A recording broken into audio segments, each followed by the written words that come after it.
Hello दोस्तों, कैसे हैं आप लोग। आई होप कि आप लोग अच्छे होंगे, बहुत अच्छी तरह से जो है बोर्ड की तैयारी कर रहे होंगे।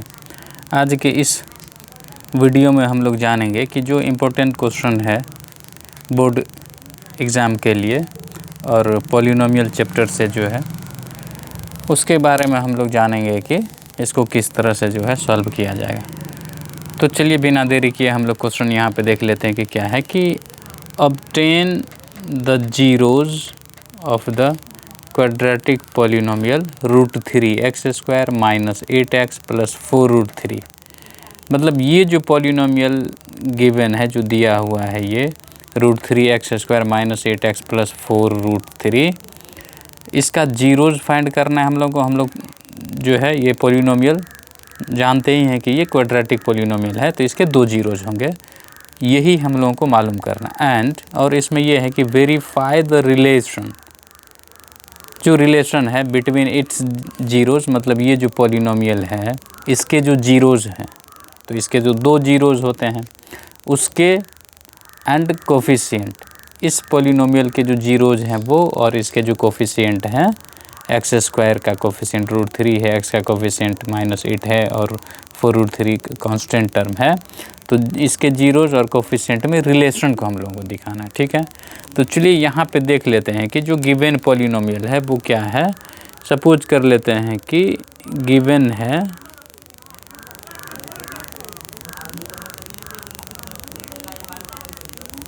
गिवन क्या है, तो गिवन है, सपोज कर लेते हैं p ऑफ x जो कि रूट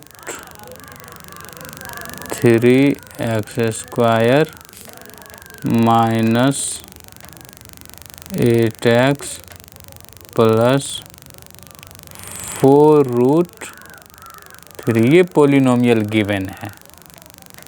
ठीक है, तो सबसे पहले जो है इसका जीरोज़ हम लोग फाइंड करेंगे। तो जीरोज़ फाइंड करने के का मतलब ये हो गया कि जीरोज़ ऑफ पी एक्स का मतलब हो गया इक्वल्स टू ज़ीरो, मतलब ये जो पॉलिनोमियल है इसके इक्वल्स ज़ीरो कर देंगे और उसको फिर सॉल्व कर देंगे। सॉल्व करने के बाद जो x का जो वैल्यू आएगा वही इस पॉलिनोमियल के जीरोज़ होंगे। ठीक है, तो देख लेते हैं हम लोग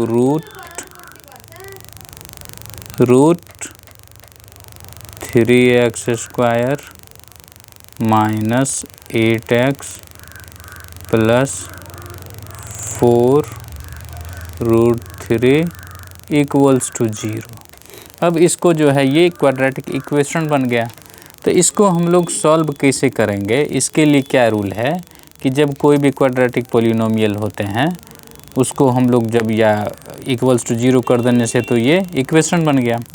तो ये जो देख रहे हैं ये क्वाड्रेटिक पॉलिनोमियल है, जिसको हम लोग सॉल्व जो करेंगे, x का जो वैल्यू हम लोग जीरो मालूम करेंगे, तो इसको जनरली फैक्टराइज करके हम लोग करते हैं। और फैक्टराइज करने का इसका क्या रूल है क्वाड्रेटिक पॉलिनोमियल का, कि ये जो मिडिल टर्म है जो कि हम लोग देख पा रहे हैं माइनस 8x है, इसको दो पार्ट में कर दिया जाता है और इस तरह से किया जाता है कि ये जो साइड में जो टर्म दिए हुए हैं रूट 3 एक्स स्क्वायर और 4 रूट 3 जो है फर्स्ट टर्म और लास्ट टर्म, इस दोनों का प्रोडक्ट जितना होगा, तो हम लोग देख रहे हैं इस दोनों का रूट 3 और रूट 3 का प्रोडक्ट 3 होता है, 3 4 जा 12 एक्स स्क्वायर। दोनों साइड में जो है फर्स्ट और लास्ट टर्म का जो प्रोडक्ट है वो 12 एक्स स्क्वायर है। तो माइनस 8x को जो हम लोग दो पार्ट में करेंगे उसका प्रोडक्ट भी जो है 12 एक्स स्क्वायर होना चाहिए। वही जो है हम लोग दोनों टर्म को जो है लिखेंगे माइनस 8x के प्लेस पे। ठीक है, तो हम लोग यहाँ पे क्या कर लेते हैं, रूट 8x को फैक्टराइज करने के लिए कि अब यहाँ पे आप चेक करके देख लीजिए कि माइनस 8x को तो आप 4x माइनस 4x लिख सकते हैं, लेकिन इस दोनों का मतलब माइनस 4x माइनस 8x तो होगा, लेकिन क्या इस दोनों का प्रोडक्ट 12 एक्स स्क्वायर होगा?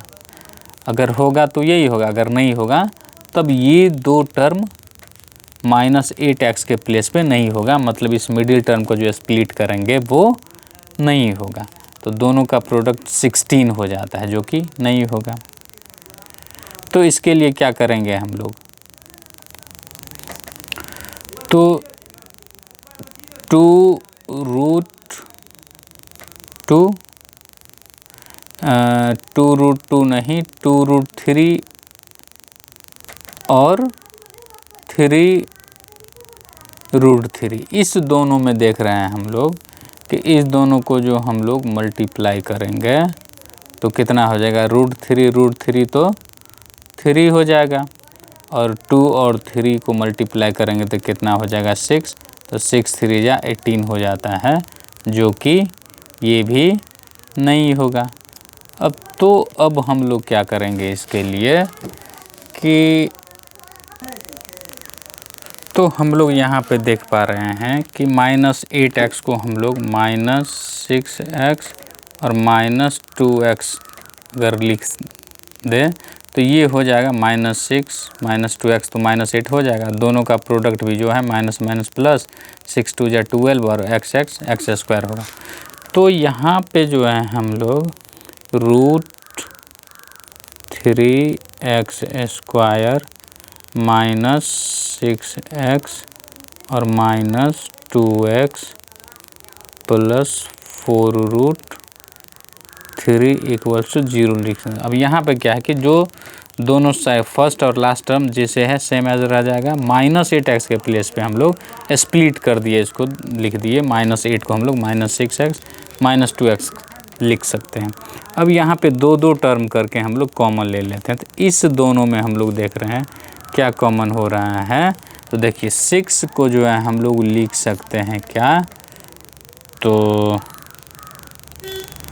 √3 × 2√3 लिख सकते हैं। √3 को मल्टीप्लाई करने से 3 हो जाएगा और इंटू 2 6 हो जाता है। तो यहाँ पे देख रहे हैं हम लोग 6 √3 × 2√3 और यहाँ पे √3 है, तो √3 कॉमन हो जाएगा दोनों में। √3 x स्क्वायर में √3 तो है ही, और 6 में भी जो है √3 आता है। √3 अगर कॉमन कर लेंगे 6 से तो उसके प्लेस पे 2√3 बच जाएगा, ठीक है। तो यहाँ पे कॉमन क्या आ जाएगा, √3, और x भी दोनों टर्म में है तो x भी कॉमन हो जाएगा। यहाँ पे रह जाएगा x माइनस, देखिए यहाँ पे कि अगर 6 से जो √3 कॉमन लेंगे तो ये बचेगा 2√3, तो यहाँ पे हो जाएगा 2√3, ठीक है। अब यहाँ पे जो साइन है वही साइन यहाँ पे डालेंगे, माइनस है यहाँ तो माइनस, अगर प्लस होता तो प्लस डालते हैं। अब यहाँ पे देखिए कि 2x और 4√3 में क्या कॉमन है, तो यहाँ पे क्लियरली हम लोग को दिख रहा है कि 2 कॉमन है। अब 2x से 2 कॉमन ले लेंगे तो यहाँ पे x हो जाएगा। अब जैसे ही माइनस कॉमन करते हैं यहाँ का साइन चेंज हो जाएगा, प्लस है तो माइनस हो जाएगा, और 4√3, अब 4√3 को हम लोग लिख सकते हैं 2 × 2√3 लिख सकते हैं। तो देख रहे हैं कि 2 जो है कॉमन, अगर 4√3 से 2 अगर कॉमन कर लेंगे ये बाहर आ जाएगा तो 2√3 बच जाएगा। तो यहाँ पे हो जाएगा 2√3 = 0। अब यहाँ के नेक्स्ट स्टेप में अब क्या हो जाएगा, तो यहाँ पे ये ब्रैकेट वाला जो पार्ट है ये कॉमन है, दोनों जगह है, तो ये x - 2√3 हो जाएगा कॉमन। तो ये कॉमन हो जाने से यहाँ पे बच जाएगा √3x और माइनस यहाँ पे बच जाएगा ये 2 = 0, ठीक है। अब यहाँ पर क्या हो जाएगा, अगर ये देखिए कि अगर a × b = 0 है, इसका क्या मतलब हुआ, अगर किसी भी नंबर को हम लोग 0 से मल्टीप्लाई करते हैं तो 0 ही आता है। तो अब यहाँ पे ये है कि अब a0 दोनों में से कोई एक ना एक डेफिनेटली जो है क्या होगा, 0 होगा, जिसके कारण उसका प्रोडक्ट = 0 आया है। या दोनों में से कोई, या तो ये भी 0 हो सकता है, b भी 0 हो सकता है, या दोनों हो सकते हैं। तो इसलिए हम लोग लिख सकते हैं कि a भी 0 हो सकता है या b भी 0 हो सकते हैं। उसी तरह से यहाँ पे हम लोग लिखेंगे therefore x - 2√3 0 हो सकता है या √3x - 2 0 हो सकता है। यहाँ आप आइदर लिख सकते हैं, आइदर मतलब होता है या तो x ये 0 होगा। अब यहाँ से सॉल्व कर लेते हैं। x इक्वल्स टू क्या होगा, -2√3 इधर जाएगा तो +2√3 हो जाएगा। तो एक 0 आ गया 2√3 और यहाँ देखिए कि √3x2 जाएगा राइट साइड तो माइनस है तो प्लस हो जाएगा। Therefore x equals √3 into x है, अदर साइड जाएगा, साइड ट्रांसपोज होने पर जो है क्या हो जाएगा, ये इंटू में है तो मल्टीप्लाई में डिवीज़न में आ जाएगा, अगर मल्टीप्लिकेशन में है तो ये बाय में ये हो जाएगा। ये अदर 0 आ गया 2/√3 आ गया। ठीक है, तो ये था कि इसमें कि ऑब्टेन जीरोज़, तो जीरोज़ हम लोगों ने फाइंड कर लिया। अब इसमें हम लोगों को रिलेशन को वेरीफाई करना है, तो चलिए हम लोग रिलेशन देख लेते हैं। यहाँ पे 2 रिलेशन होते हैं। अब रिलेशन को हम लोग वेरीफाई करके देख लेते हैं।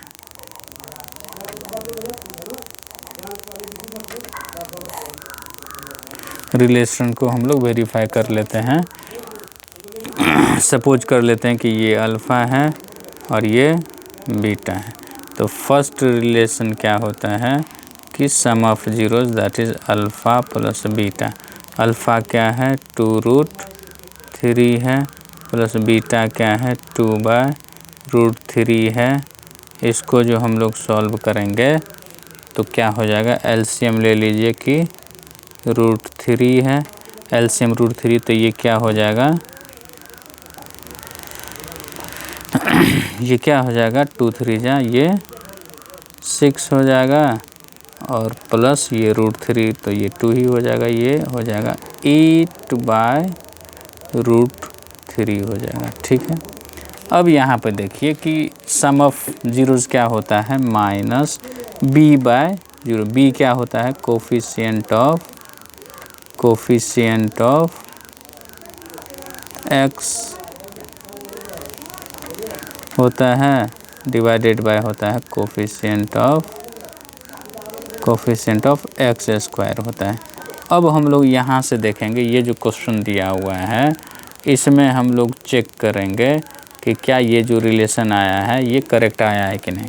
तो यहाँ पर देखिए 8 आया है जो कि होता है माइनस कोफिशिएंट ऑफ x। तो अब देखिए कि माइनस, देखिए कोफिशिएंट ऑफ x क्या है, तो x का कोफिशिएंट -8 है, -8 रख दीजिए। बाय में कोफिशिएंट ऑफ x² का कोफिशिएंट क्या है √3 है तो √3 रख दीजिए। देखिए माइनस माइनस क्या हो जाएगा +8/√3, तो देखिए है 8/√3। तो ये रिलेशन वेरीफाई हो गया। और सेकेंड रिलेशन जो होता है प्रोडक्ट अल्फ़ा इंटू बीटा होता है। तो अल्फ़ा इंटू बीटा क्या हो जाएगा 2√3 इंटू 2/√3। तो यहाँ ये कितना हो जाएगा 2 2 जा 4। यहाँ पे √3 को सिंप्लीफाई नहीं करना है क्योंकि हम लोग को वेरीफाई करना है, दिखाना है, तो ये रहना चाहिए, यहाँ पे दिखना चाहिए ये। तो 4√3 हो गया जो कि क्या होता है कांस्टेंट टर्म होता है, कांस्टेंट टर्म होता है। अब बाय होता है कोफिशिएंट ऑफ x² होता है। तो देखिए कांस्टेंट टर्म क्या है, यहाँ पे देखिए 4√3 है और x² का कोफिशिएंट √3 है, तो आ गया। तो ये भी वेरीफाई हो गया, हम लोगों का दोनों रिलेशन जो है क्या हो गया वेरीफाइड हो गया। ठीक है, तो इस तरह से जो है क्वेश्चन एग्जामिनेशंस में जो है बोर्ड में डायरेक्टली पूछे जाते हैं और इस तरह से जो है आप सॉल्व कर सकते हैं। ये 2-3 मार्क्स का जो है ये क्वेश्चन पॉलिनोमियल से, यही या तो जीरोज़ जिस तरह से इसमें दिया है कि जीरोज़ फाइंड करे और रिलेशन को वेरीफाई करे, ये हो गया, या जीरोज़ जो है वो गिवन होंगे और पॉलिनोमियल फाइंड करे, क्वाड्रेटिक पॉलिनोमियल, वो पूछे जा सकते हैं। यही 2 तरह के क्वेश्चन जो है इसमें पॉलिनोमियल से अब आते हैं। पहले क्यूबिक पॉलिनोमियल, उसमें जो जीरोज़ और कोफिशिएंट होते हैं रिलेशन वो आता था, लेकिन अब जो है प्रीवियस 2 ईयर से वो डिलीट हो गया है सिलेबस से। तो बस इतना सा ही जो है छोटा सा सिलेबस है पॉलिनोमियल का, इससे क्वेश्चन आते हैं। ठीक है, फिर हम लोग जो है नेक्स्ट एक्सरसाइज कुछ नए प्रॉब्लम्स लेकर के जो है हम लोग नेक्स्ट वीडियो में मिलेंगे। तब तक के लिए आप रिवीजन करते रहिए बोर्ड की। चलिए बहुत बहुत धन्यवाद।